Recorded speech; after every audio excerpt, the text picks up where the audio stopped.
So with this, we've got 90-90 feet on wall breathing, pulling those heels down into the wall, squeezing the ball, reaching for the sky, and then we're going to get into the long inhale through the nose, long exhale out of the mouth. Follow the program, 5 full breath cycles. Next up is all fours cats. I want to see you tuck your hips under a little more than I do if possible. Let that head round a little more if possible than I am here. Round that back, both widthwise and lengthwise. 5 breaths. This one's a little more complicated than what it looks like. And get in the side lying position. Bring that bottom knee up past the hip.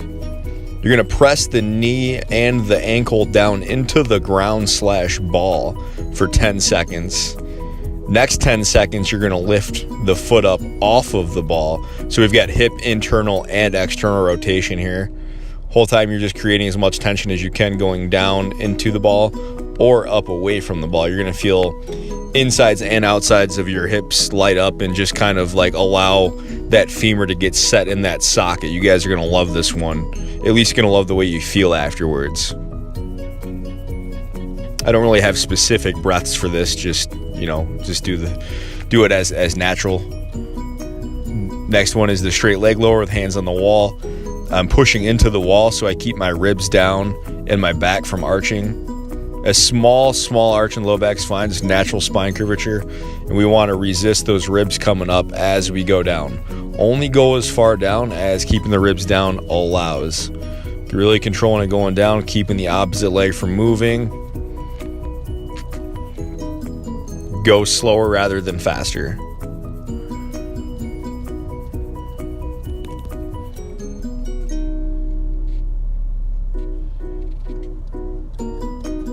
Don't mind me checking the program sheet there.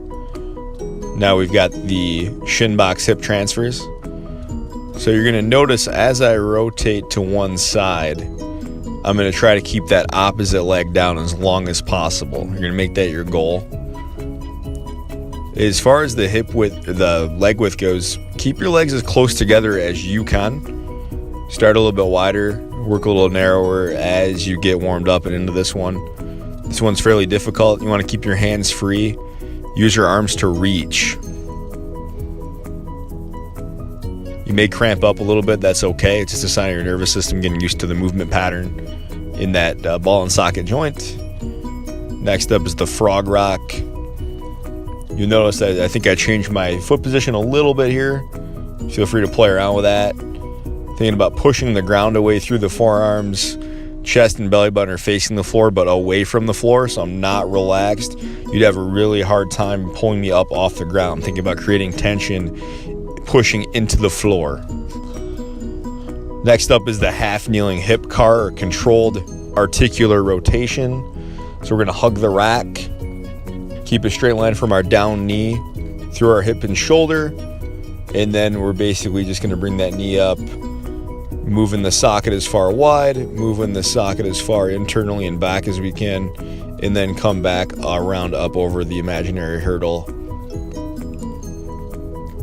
Take your time with this one and really stay true by hugging the rack.